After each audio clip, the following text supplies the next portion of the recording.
let me give you a synopsis, shall I? Let's try that, because I have to turn the page. So I can't believe I've already been talking for half an hour. I thought I had nothing to say. I was trying to get the insole out of my boot, so we'll have lots of background noise.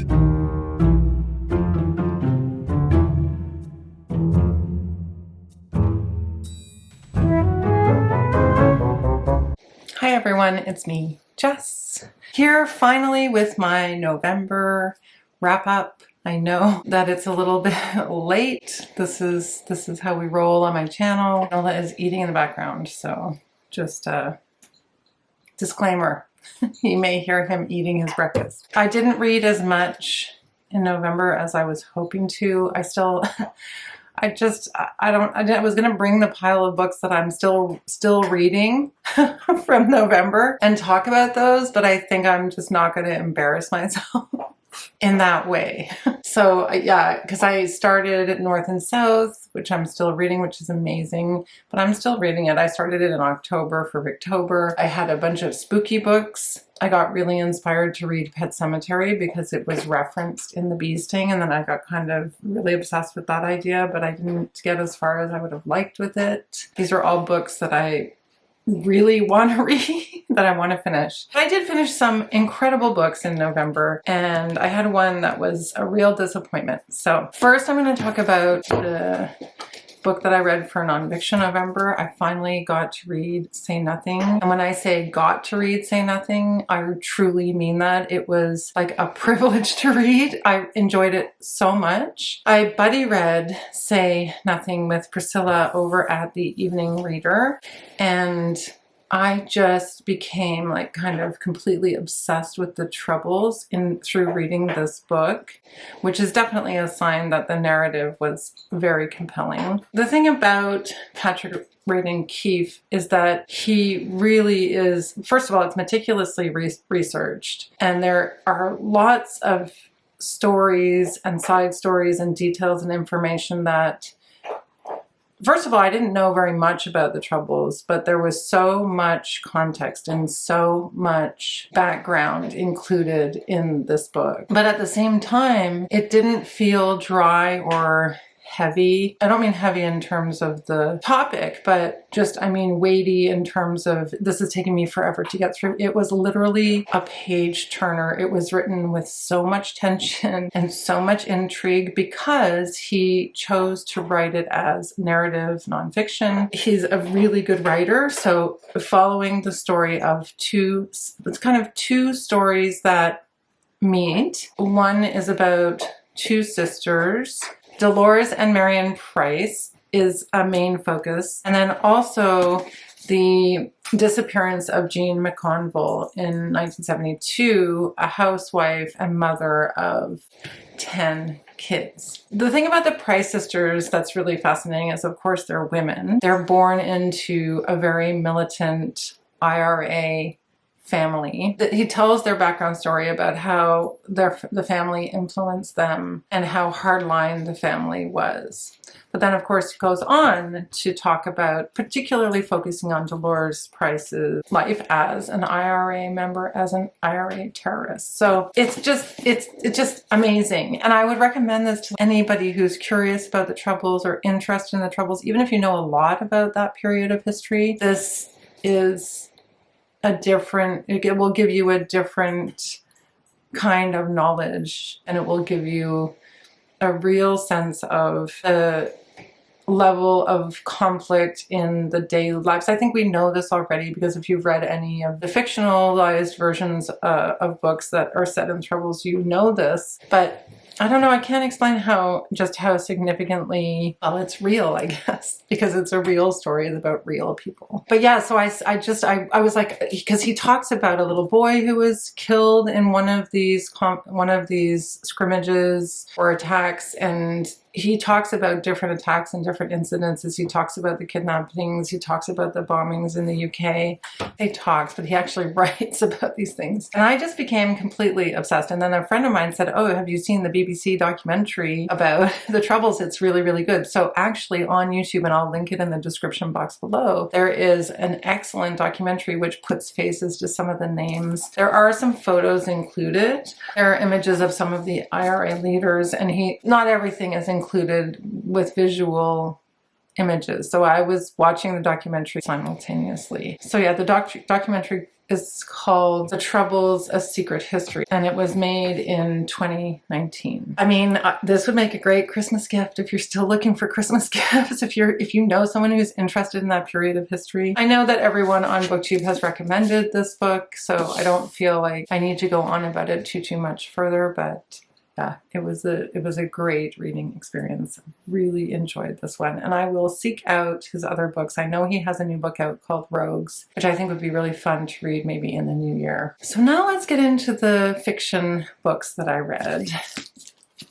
The Impostors by Tom Rachman. I don't even know what to say about this book. This book started out really well, and it just became harder and harder and harder to read. Then at the end of the book, it took a very kind of dark turn. So just to say that this book lost me a little bit, despite the fact that in the beginning, I found it really engaging and I was really interested and I enjoyed the writing. It's just what Tom Rachman has done is it's kind of a meta story where it's about our protagonist, Dora Frenhofer, has been very unsuccessful, let's say, as a novelist. And she is trying to write a book, but she also knows that she's aging and that there's this question of whether anyone will be interested in this book. And she's really trying to make something. She's trying to write. She's trying to write this novel. And then we get this bird's eye view of what she's writing. For example, at the end of every chapter, and I thought that this was good. At the end of every chapter, you get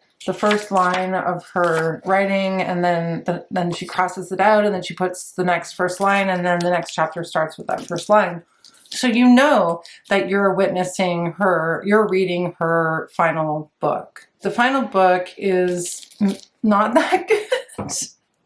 Well, I don't know. It's made up of different stories about different characters in her life, and some of those stories are good, and some of them are not as good. And the first one being the strongest. So it's like a woven together short stories, and Dora is part of the story because it's stories about her friends and family, and more is revealed about her through her writing of her novel and the telling of these stories. They include her estranged daughter, who's a comedian in LA, to her brother who mysteriously died in New Delhi. That was the most interesting story, but the last section is about her, and I don't want to give too much away, but it's about her coming to terms with her aging and her loss of her career and coming to the end of her life. So it was bleak.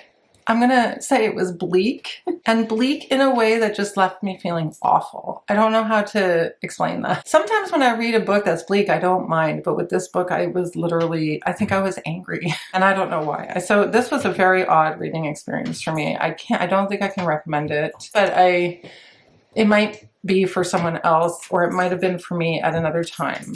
The next three books, though, fantastic. So I read Stoner. This was a buddy read with Gemma and Scott. I loved this book. I felt so seen when I read this book. I will explain why in just a minute. So at its core, Stoner is really a character study of the titular character Stoner. William Stoner is the main character's name, and he lives what is described as being a quiet, ordinary life as a professor at a Midwestern university. But what sounds like it would be an ordinary life is full of tension and drama. In particular, all of this tension and drama comes from Stoner's relationships with other people, his relationships with his colleagues at work, his relationship to his wife, and his relationship with another woman who he has an affair with, and students as well to some degree. So it's just a really wonderful read because, in part, because of those elements, and also because John Williams's writing is very, very, very good. It's so subtle. It's so well written. You become so attached to the character of William Stoner. I had nicknamed him Stoner the Loner because he does have that kind of nose in the book, very attached to his values and his principles. There's a lot of drama in his department. There's a lot of politics at the university where he is, which is why I said I felt so seen, because I feel like at my college there's a lot of that sort of thing as well. And just the pettiness of academia is presented very well here. The novel just, it doesn't shy away from the messiness of real life. And the depiction of Stoner's life is messy.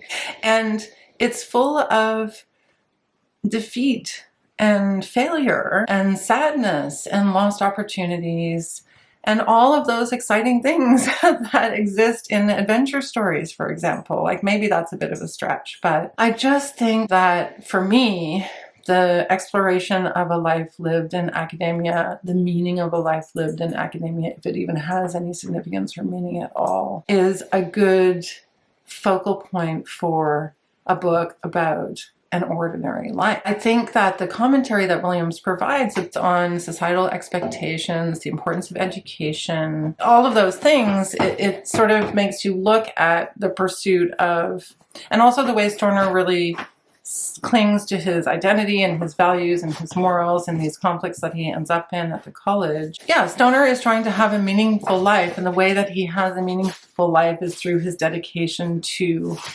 literature, because he's a literature professor, and to his values and to his morals within the academic setting. And you can't help but fall in love with that. I couldn't anyway. And so, yeah, I thought it was a very, very good book. I'm so glad I read it. It feels very timeless. The reason why it's so effective is in Williams's writing, because he is able to make what appears to be a quiet, ordinary, even boring life very emotionally resonant and passion, and even, I would argue, full of passion and passionate in its quiet way, because of the way that he's written this character of Stoner. I think the point of it was to contemplate one soul life, one individual life, and the meaning of one life. And that's exactly what happened when I read it. This is a great book. It's such a great book. I will reread this book. The only thing I must warn you about with this one is that it will make you cry. I think it will make you cry. The ending is super sad. So be prepared for this to be a lot more than it appears. The next book is one that I read with Lori in a buddy read. And although it was picked up and put down a few times, I have to say that this book impressed me. And I didn't think I was going to like it for whatever reason when I first started reading it. I was having a little bit of a hard time getting into it because she does use some language that is unfamiliar. So I even found a glossary of terms for this book because she was referring to, so I'll give you a little synopsis first. So this book is a reimagining of Marie de France. It's a novel about our main character, Marie, who is a bastard child and is sent off to the nunnery and eventually becomes the abbess of the nunnery and really becomes a leader of her time, really a visionary. And I just think that Lauren Groff's decision to do this, to write a book whose themes can be extrapolated to current times, in medieval times, and to focus on the abbess, which is Marie, our main character's role in not just the church, but in the community, in society, is amazing, because it's a very important leadership role. You're basically running an enterprise, and it has to be a successful, profitable enterprise in order for it to continue, in order for it to support the nuns who derive their well-being, their living from being nuns in the abbey. So that feat of presenting this character and emphasizing that is so intensely feminist and so relevant. And plus, it was a really interesting story. It was a really good read, and I thoroughly enjoyed it. And it's funny because I didn't go in thinking that I would like it, because I'm not very interested in medieval times. I just don't, not really what I go for. But I think it's the way that she wrote the protagonist, Marie. She's very tall, she's very powerful, and she uses force where you wouldn't expect her to, and she is very tough. Yeah, she's a real badass character. And I guess because we don't hear about a lot of women leaders or women as leaders from these times, really any. I guess there's Joan of Arc, or you know, there's Elizabeth I later on. This is quite an interesting decision. And it also includes a few romantic elements as well. So just to give a plot summary, Marie is cast out of the court of Eleanor of Aquitaine, and she maintains this kind of love-hate relationship with Eleanor throughout the book. She is deemed to be too coarse, she's not refined enough to be married, she's not refined enough to be part of court life. So she's sent off to England at 17 to become a nun in this very impoverished abbey. Everyone is doing very poorly. They're on the brink of starvation. The abbey's doing very poorly. And it tells a story about how Marie takes initiative and takes control and eventually becomes the leader of the abbey and pulls it out of this impoverished state that it's in when she arrives there. Not immediately, because she's only 17 when she arrives there, but eventually. And at first, one of the first scenes that really caught me and took me in more to the book was one where Marie, like a real badass, goes in and is collecting the rents for the abbey, and she is like, has a take no prisoners attitude, and she's kind of the henchman for the nuns and the abbess who's there when she arrives, and she goes in and she collects all those dues and she takes no prisoners. Like, at that point in the book, I was completely hooked. I really was. And from then on, it was just so well written and so interesting because of the time and place that Lauren Groff decided to tell this tale, and how much it relates to today, or how easily it can be. Like, it's not historical fiction. It is historical fiction, but it's also very modern. The other thing that was really great about this novel is that I feel like, well, Lauren Groff was able to really root a lot of what she explores in terms of sexuality or sensuality in nature and the human, and just human. And I think that that very well fits with the time, that there's a lot of exploration of sexuality just being a natural impulse and sexual acts being almost animal acts. And there's also love in the story as well. It's also a love story between women, because she does have love experiences, I guess you say, affairs. She does have love affairs. Anyway, I do think that this was so much better than I expected it to be, and I really enjoyed it. Again, the language really, if you can overcome the language as it's presented, because she uses words like cellatrix and scriptorium, and the characters' names are tricky, and Felisa and Wevwa. So I think if you can get past some of the language, and there is a glossary out there, and I think then if you can get past those things in the beginning, then I think you could really enjoy this book. It's very feminist, very, very good. Okay, I'm going to try to speak about this book. I almost didn't read this book, and I'm not in love with this book, but I do think that this book is I do appreciate that I read this book. This book was a book that we read for our book club. And despite it being sometimes annoying, I did find it sometimes annoying to read. I thought it was interesting, and I still am thinking about it. I still think about it. I still wonder about it. And I think that that's something. There's something to that. It's about a young woman, an unnamed woman, who moves to a northern town to take care of her brother. Her brother is very domineering. I think that you have to read, if you want to appreciate, you don't have to, but if you want to appreciate Study for Obedience, I think you need to go into it understanding that it's almost written as like a framework for a commentary on women in society and the acts of obedience by women in society. If you don't do that, it's going to seem like just a really weird, really strange book. But if you do that, you can start to see how she's exploring this idea of obedience and how she's commenting on women in society, also the othering of people in society. So this woman is othered because it's suggested that she is from a long line of people, so suggesting that her ethnicity is one that I don't know if it's clear that she's Jewish in the book or not, but it's just to show that